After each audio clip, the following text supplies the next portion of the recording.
सविन्दु सिन्धु सुस्खलतरङ्गभङ्गरञ्जितं द्विषत्सु पापजातजातकारिवारिसंयुतं कृतान्तदूतकालभूत भीतिहारिवरमदे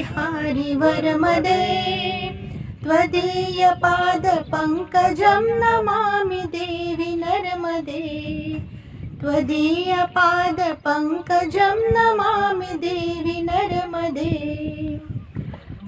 त्वदम्बुलीनदीनमीन दिव्यसम्प्रदायकं कलौमलौघभारहारि सर्वतीर्थनायकं सुमत्सकच्छनक्रचक्रचक्रवाकशर्मदे त्वदीयपादपङ्कजं नमामि देवि नर्मदे त्वदीयपादपङ्कजं नमामि देवि नर्मदे।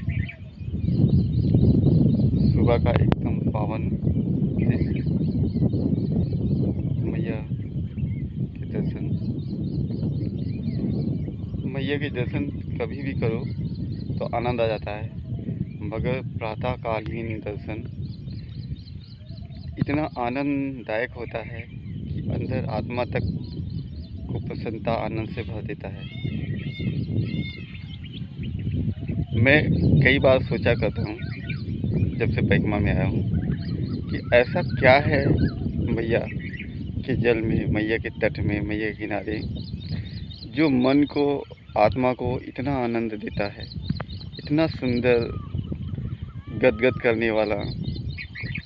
मतलब केवल जल या नदी का प्रभाव ही नहीं आता है। हम मैया तो कहते हैं, हम सारी नदियों को मैया कहते हैं। भारत में रिवाज है, ऐसी परंपरा है कि गाय नदी को माता माना जाता है, पर जो जुड़ाव नर्मदा जी का है मैया होने का, वो कहीं नहीं मिलता है। मतलब केवल नदी जल तो लगता ही नहीं, जैसे ही पास आओ तो वो प्रेम, वो आनंद जो अपनी माँ के पास जाने पे मिलता है, वही आनंद नर्मदा जी के तट पे आने पे भी मिलता है। जो आते ही जुड़ाव आ जाता है मन से, सारे मन के भय ख़त्म हो जाते हैं, सारे चिंताएं ख़त्म हो जाती है थोड़ी देर की, जब तक तट पे हैं। और उसके बाद भी अच्छा ही होता है। कहते हैं नर्मदा जी का दर्शन ही, मैया का दर्शन ही सब कुछ है। तो वास्तव में वही सब कुछ है, क्योंकि दर्शन मात्र से ही मन में आनंद, उत्साह, भय ख़त्म हो जाता है और एक परम शांति की प्राप्ति होती है, जो इतनी ज़्यादा आनंददायक होती है कि अंदर मन आत्मा तक को तृप्त कर देती है केवल दर्शन मात्र से। नर्मदे नर्मदे। तो ऐसा सुंदर दृश्य, इतना अनुभव आप कहीं भी रहे, कहीं से भी देखें, आनंद ले।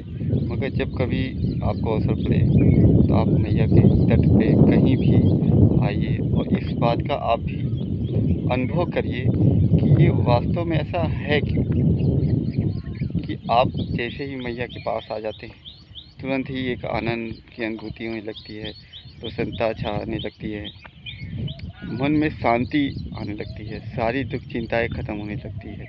तो इसका प्रभाव इतना ज़्यादा है, इतना पॉजिटिविटी इतनी ज़्यादा है कि तत्काल प्रभाव पड़ने लगता है आपके स्वास्थ्य पे, मन पे, हर चीज़ पे।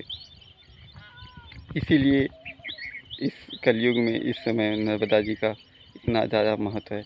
नर्मदा जी का हर काल में बड़ा महत्व रहा है, क्योंकि पांडवों के द्वारा भी बहुत सारे यज्ञ कराए गए हैं, बहुत ज़्यादा इसका मान किया गया है। उसके पहले भी के समय में भी बहुत सारे राजा, बड़े बड़े राजा ने किया है। यहाँ तक कि राजा बलि ने भी बहुत सारे यज्ञ नर्मदा जी के तट पे ही किए हैं इंद्र बनने के लिए। और बहुत सारे ऋषियों मुनियों ने यहाँ तपस्या की है, क्योंकि ये स्थान लगता ही नहीं है कि ये नदी का तट है या कोई स्थान है, कोई उपयोगी। यहाँ ऐसा लगता है कि आप मैया की गोद में ही हैं। और सबसे सुरक्षित आनंददायक जगह अगर किसी बालक की, किसी बच्चे की हो सकती है तो वो सिर्फ़ एक ही है, मैया की गोद। कभी भी बालक डरता है या कोई भी समस्या होती है या माँ का दुलार आता है तो वो जाके मैया की गोद में बैठ जाता है। तो वही अनुभूति नर्मदा जी के तट पे आते ही हो जाती है। नर्मदे नर्मदे नर्मदे। आप जब भी जीवन काल में अगर आप कभी भी नहीं आए हैं नर्मदा जी के तट पे तो ज़रूर आइए, ज़रूर इस बात का अनुभव लीजिए, आनंद लीजिए।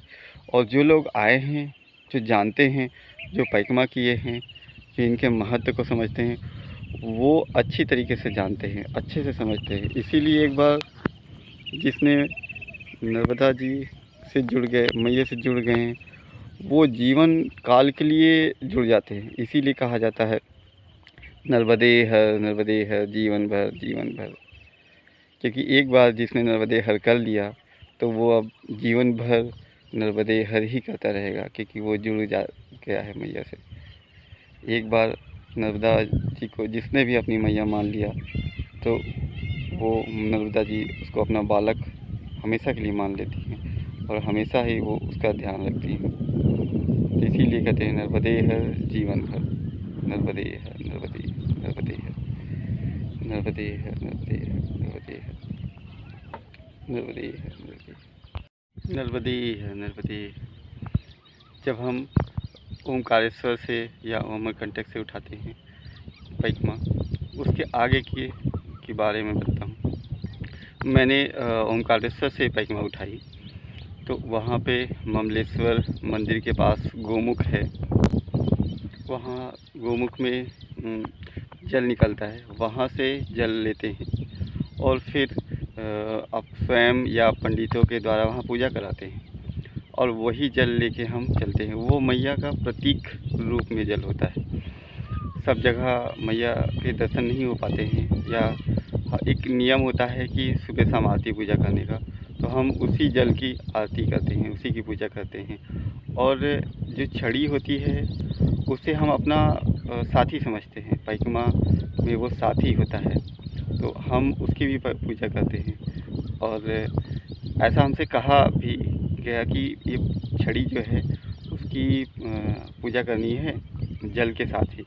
तो हमने कहा क्यों, तो बताया कि वो आपके परिक्रमा का साथी है। ये बात सही भी है क्योंकि उसने बहुत मदद की, हर जगह ऊंचे नीचे सहारा, गिरने से बहुत बार बचाया, चलने में बहुत मदद की। तो हमें लगा कि जब वो साथी है, इतनी मदद कर रहा है, चल रहा है, एक पैर की तरह है, तो उसी तरह हमारे बैग और कमंडल भी तो हमारी मदद कर रहे हैं। तो ये मेरी पर्सनल थिंकिंग है, पर्सनल विचार है, ये नहीं कि ये नियम, ऐसा कुछ नहीं। तो हमने उसी दिन से मतलब छड़ी की तो करते आ रहे थे, मगर जब ये बात समझ में आई कि ये जो कमंडल है, बैग है, ये सारे भी हमारी तो मदद कर रहे हैं, तो हम जब आरती करते थे तो हम बैग और कमंडल की भी आरती करते हैं, पूजा करते हैं। क्योंकि अगर कर रहे हैं जो साथी एक है तो उसकी कर रहे हैं तो बाकी साथियों की भी तो करनी चाहिए ना, भेदभाव क्यों। तो हमने छड़ी के साथ कमंडल और बैग की भी पूजा शुरू कर दी सुबह शाम। जब सुबह उठते हैं, नहाते धोते हैं, मैया की फ़ोटो या मैया का जल रखते हैं और उसकी पूजा करते हैं। तो उसके साथ ही इन सब की भी पूजा हमने शुरू कर दी। ये अपना पर्सनल भाव है, ऐसा नहीं है कि ऐसा नियम या ऐसा कुछ नहीं, ये हमको ऐसा लगा तो हमने कहा हम तो ऐसे ही करते हैं, ये ठीक है। फिर वहाँ पे हमने पूजा की, ममलेश्वर में जल उठाया, पूजा की और फिर वहाँ से परिक्रमा हमारी शुरू हो गई। ये उससे पहले हमने काफ़ी थोड़े बहुत विवरण भी दिए जितना हमें पता था, क्योंकि हमारी ये पहली परिक्रमा है। तो हम जैसे जैसे आगे जा रहे हैं वैसे वैसे हमें पता चल रहा है काफ़ी चीज़ें।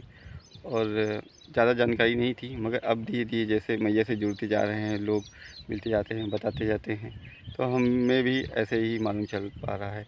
तो कभी-कभार ऐसा होता है हमें नहीं पता होता है, पर जो वीडियो देख रहे होते हैं वो पहले कर चुके होते हैं, उन्हें पता होता है। तो किसी के पास अगर कोई जानकारी होती है तो वो ज़रूर शेयर करें, इससे हमें भी जानकारी मिलेगी और बाकी लोगों को भी जानकारी मिलेगी, तो ये सबके लिए अच्छा रहेगा। मैया के प्रति चर्चा करना, भाव रखना, सत्संग करना, प्रेम करना, तो ये तो बड़ा आनंददायक है, तो इसे करते रहना चाहिए। नर्मदे नर्मदे।